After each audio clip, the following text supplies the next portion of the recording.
Plus que 3 semaines, chers frères et sœurs, à tenir. 3 semaines sans chocolat pour certains, sans bonbons pour d'autres, héroïques, ou sans viande, ou sans café même, sans cigarette, sans sucre, sans instrument de musique pendant les messes. Encore 3 semaines à tenir. Courage, tenez bon. Mais j'espère que notre carême n'est pas seulement un carême sans ceci, sans cela. Notre carême doit être un carême pour, en vue de. Parce que si on se prive, c'est pour se remplir. Si on se prive, c'est pour creuser en nous le désir de Dieu. Un carême pour faire entrer en nos cœurs les dispositions du cœur de Jésus qui a hâte. Lui aussi se dit, allez, encore 3 semaines et je vais pouvoir offrir ma vie pour eux. Jésus tend vers sa croix avec hâte pour nous sauver. Regardons aussi nos 15 catéchumènes. 15 adultes de notre paroisse vont être baptisés à Pâques. Pour eux, c'est allez, plus que 3 semaines pour être baptisés, plus que 3 semaines pour renaître de l'eau et de l'esprit. Et nous aussi, chers amis, nous avons besoin de renaître. Peut-être que nous sommes baptisés de longue date, mais pour beaucoup d'entre nous, peut-être que la flamme de la vie s'est éteinte dans leur cœur. En tout cas, parfois, elle a bien diminué. Je rencontre tellement de personnes qui se sentent mortes intérieurement en raison des épreuves de la vie. On supporte la première, puis la deuxième épreuve, mais à la troisième, on se dit que Dieu nous a abandonnés, alors on l'abandonne à notre tour. Ou des personnes qui sont mortes intérieurement en raison des mauvais choix qu'elles ont posés, des mauvaises décisions qu'elles ont prises, des mauvais chemins qu'elles ont empruntés. Et on entretient ainsi du regret, de l'amertume. Et intérieurement, là encore, la flamme de la vie s'éteint progressivement.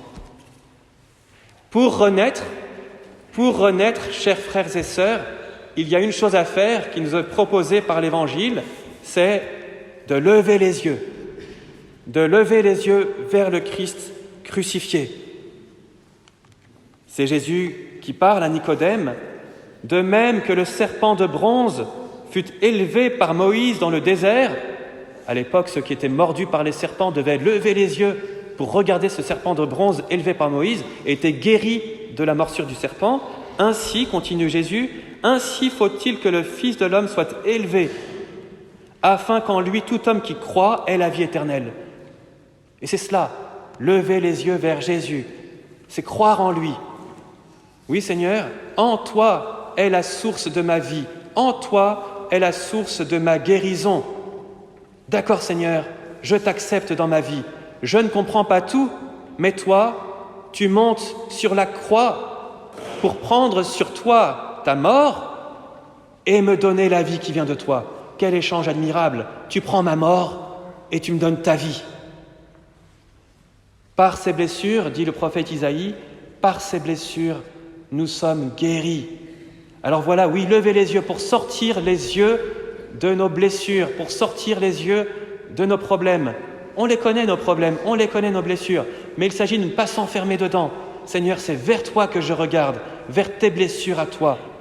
Ne pas passer notre temps à regarder nos blessures et nos erreurs, mais par la foi, nous plonger dans les blessures du Christ, comme on est plongé dans les eaux du baptême. Et c'est lui qui apporte la guérison. Donc oui, chers amis, plus que 3 semaines pour nous aussi, avec nos catéchumènes, recevoir une naissance nouvelle, une vie nouvelle, un départ nouveau. 3 semaines pour renaître. 3 semaines pour renaître, mais aussi 3 semaines pour rentrer à la maison. Et là, je vais vous raconter une histoire. En fait, c'est notre histoire. C'est l'histoire de notre peuple qui remonte, cette histoire, à il y a à peu près 2600 ans. Nous avons entendu un résumé de cette histoire dans la première lecture, dans le 2e livre des Chroniques. Donc bien avant Jésus, notre peuple habitait en Judée, la région autour de Jérusalem.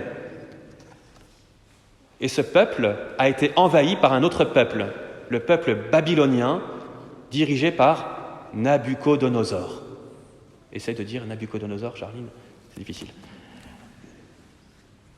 Jérusalem envahie, Jérusalem démolie, rasée par cette invasion, et les habitants de Jérusalem, les Judéens, sont exilés, sont déportés à Babylone, exilés loin de chez eux, en terre étrangère, en terre païenne.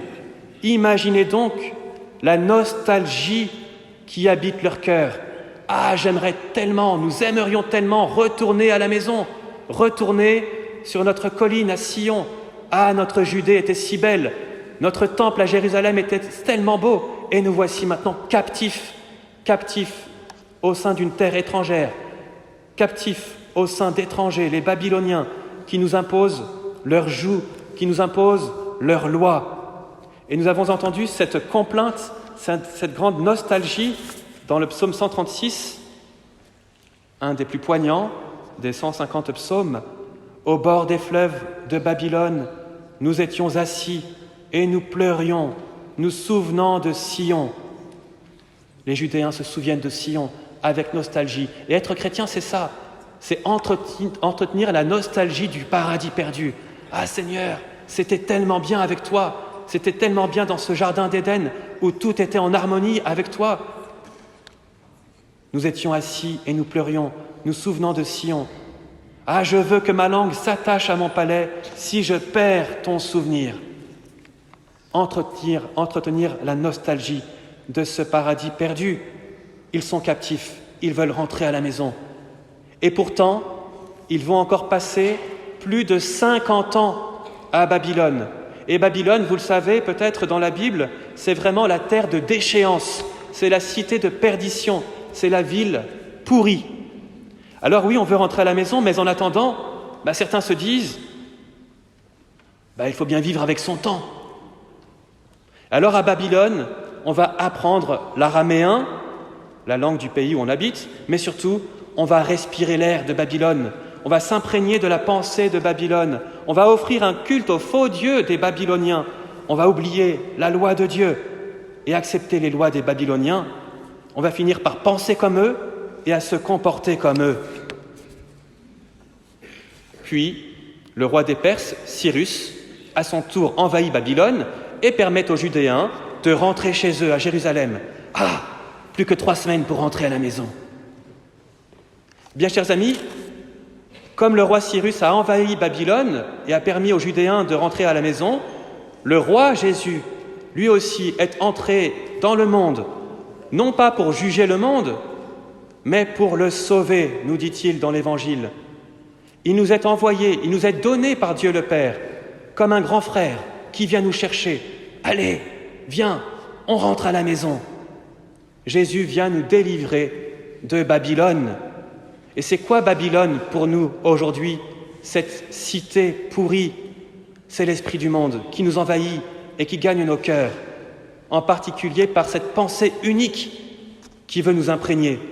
J'ai entendu cette semaine, même de la part de bouche de chrétiens, mais c'est normal, on vit à Babylone, et donc on finit par penser comme Babylone. J'ai entendu de la bouche de chrétiens, l'avortement est un grand progrès pour la liberté des femmes.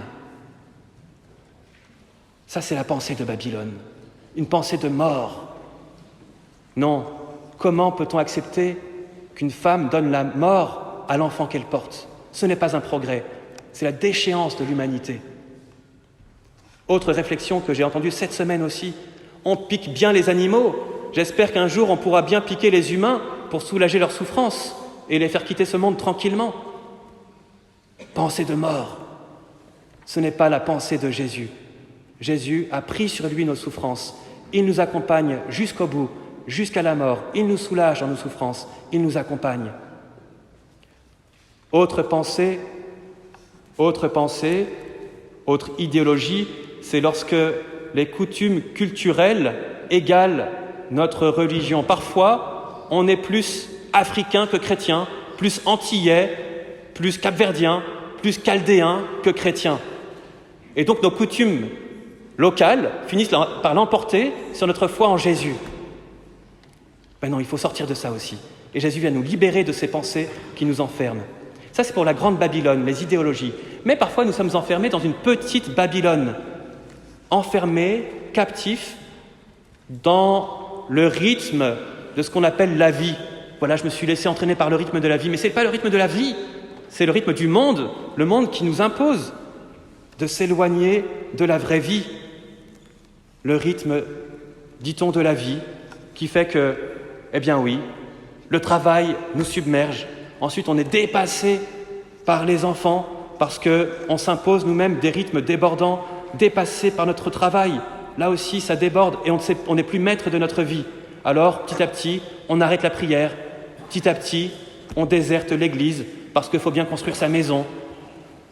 Jésus vient nous libérer de cet esprit de captivité qui nous enferme. Lever les yeux vers le Christ, c'est lever les yeux vers sa lumière. La lumière est entrée dans le monde, nous dit Jésus, mais les hommes ont parfois préféré les ténèbres à la lumière. Ils ont préféré être captifs de leurs pensées, être captifs du rythme de leur vie, être captifs des pensées du monde, parce qu'on est bien dedans. Levons les yeux vers Jésus pour recevoir la lumière de sa vérité, la vérité qui vient de lui, la vérité qui nous donne la vie. Pour ça, écoutons sa parole. Et puis, Jésus veut nous faire retourner à la maison. Je m'appuie sur la parole de saint Paul qui dit « Dieu nous a fait, il nous a créés dans le Christ en vue de la réalisation d'œuvres bonnes qu'il a préparées d'avance pour que nous les pratiquions. » Ça me touche beaucoup. Les œuvres bonnes, Dieu les a préparées d'avance pour que nous les pratiquions. Et donc, il met sur notre chemin, un petit peu comme le petit pousset, vous voyez, qui veut retrouver le chemin de la maison, eh bien, des cailloux lumineux, pour que nous ne nous perdions pas. Il a envoyé son Fils dans le monde pour que l'homme ne se perde pas. Il ne veut pas que nous nous perdions. Alors, il balise notre chemin par des cailloux lumineux. Alors, on a levé les yeux vers lui, eh bien, maintenant, on regarde notre chemin. Il a préparé des œuvres bonnes pour que nous les pratiquions. Qu'est-ce que ça veut dire ? Ça veut dire qu'il nous faut parfois accepter les imprévus de la vie. Oui, d'accord, j'avais mes plans, j'avais mes projets, j'avais mon programme, et ça ne se passe pas comme prévu. Juste avant la messe, j'essayais de régler un problème de banc, et il y a Charline qui voulait me parler. C'était pas prévu dans ma tête. Et j'ai pas su m'en sortir. Vous voyez, j'étais fixé sur mes bancs. Et parfois, oui, on est fixé comme ça sur un projet, sur un plan, et on a du mal à être dérangé par un événement de la vie, par une personne qui nous sollicite. Alors, intérieurement, Seigneur, toi maintenant, qu'est-ce que tu attends de moi ? Et on consulte intérieurement la parole de Dieu, et on agit en donnant le meilleur de nous-mêmes. Seigneur, d'accord, je me fie à ton plan à toi, et je sors de mon plan. Je donne le meilleur de moi-même par amour pour toi, Seigneur. Chers frères et sœurs, on lève les yeux vers la croix du Christ qui a pris sur lui nos souffrances. On baisse les yeux pour regarder le chemin, les œuvres qu'il a préparées pour nous. Alors, la fête de Pâques sera pour nous réellement la fête de notre renaissance. Elle sera la fête de notre retour à la maison. Au nom du Père et du Fils et du Saint-Esprit. Amen.